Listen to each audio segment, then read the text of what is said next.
High friends, welcome back to my channel. আশা করি তোমরা সকলেই ভালো আছো। জন্মাষ্টমী স্পেশাল একটি রেসিপি নিয়ে তোমাদের সামনে হাজির হয়ে গেছি।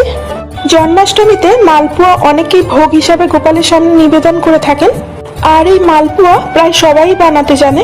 তবে আজ আমি পাকা কলা দিয়ে মালপোয়া তৈরি করে দেখাবো। তাহলে চলো পাকা কলা দিয়ে কিভাবে মালপোয়া বানাতে হয় সেটাই আজকে তোমাদের সাথে শেয়ার করি। সবার প্রথমে এটা বানানোর জন্য 1 কাপ ময়দা, ওই একই কাপের মাপ করে হাফ কাপ সুজি, হাফ কাপ চিনি, এখানে এলাচের ভিতরের অংশটা বের করে নিয়েছি, সামান্য মৌরি, কনডেন্স মিল্ক, 4টে কলা আর পরিমাণ মতো দুধ নিয়েছি। এবার একটা মিক্সির বড় জার নিয়ে তাতে হাফ কাপ চিনিটা দিয়ে দিচ্ছি। আর যে 4টে কলা নিয়েছি সেগুলোকে 3-4টে টুকরো করে কেটে নিচ্ছি। এবার এই কলার টুকরোগুলো এর মধ্যে দিয়ে দিচ্ছি। একটা এলাচের ভিতরের দানাগুলো দিয়ে দিচ্ছি আর সামান্য দুধ দিয়ে দিলাম। এবার এগুলোর একসাথে একটা পেস্ট বানিয়ে নেব। মিক্সিতে এগুলো একসাথে পেস্ট বানিয়ে নিয়ে এটাকে একটা বাটির মধ্যে ঢেলে নিচ্ছি।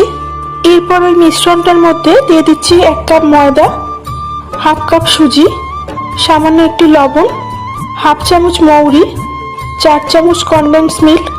এই কনডেন্স মিল্কটা তোমাদের হাতের কাছে না থাকলে নাও দিতে পারো, তবে এটা দিলে মালপোয়ার টেস্টটা খুব ভালো হয়। এবার এগুলোকে একসাথে মিক্স করার জন্য পরিমাণ মতো দুধ দিয়ে দিচ্ছি। এরপর এই সব কিছু একসাথে খুব ভালো করে মিক্স করে নেব। এমনভাবে এগুলোকে মিক্স করতে হবে যেন কোনো রকম দানা দানা কিছু না থাকে। যেহেতু ব্যাটারটা খুব একটা পাতলা করা যাবে না, তাই প্রথমে অল্প করে দুধ দিয়েছিলাম, তবে ব্যাটারটাকে আরও একটু পাতলা করতে হবে, সেই জন্য আবারও একটু অল্প করে দুধ এর মধ্যে দিয়ে দিলাম। আরও একবার এটাকে খুব ভালো করে গুলে নিচ্ছি। আজকের রেসিপিটা ভালো লাগলে ভিডিওটাতে অবশ্যই একটা লাইক করে দিও, আর আমার চ্যানেলটাকে এখনো সাবস্ক্রাইব না করে থাকলে প্লিজ সাবস্ক্রাইব করে দিও।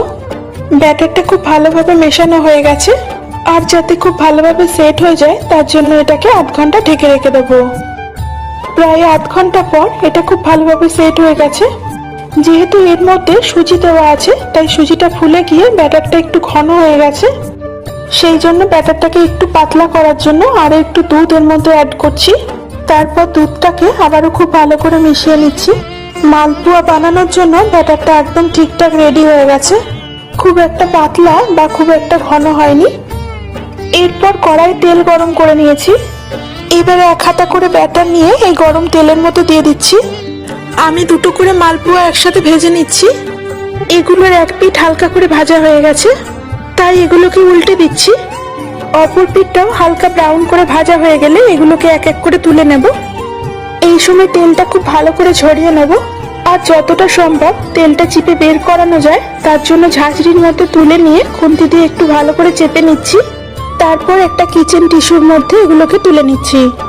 এইভাবে এক ব্যাচ করে 2টো করে মালপোয়া ভাজা হয়ে গেলে এক এক করে 1 হাতা করে ব্যাটার দিয়ে সব মালপোয়াগুলোই ভেজে নেব।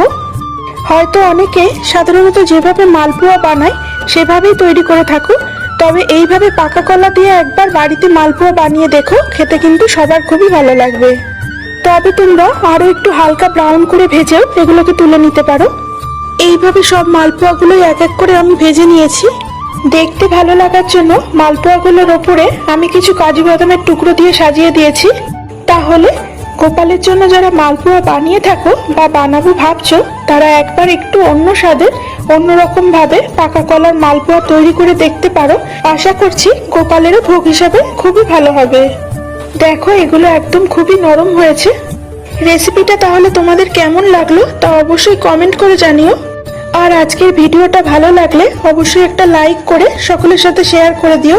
সেই সঙ্গে আমার চ্যানেলে নতুন বন্ধু হয়ে থাকলে চ্যানেলটাকে সাবস্ক্রাইব করে নেবারও অনুরোধ রইল সকলের কাছে।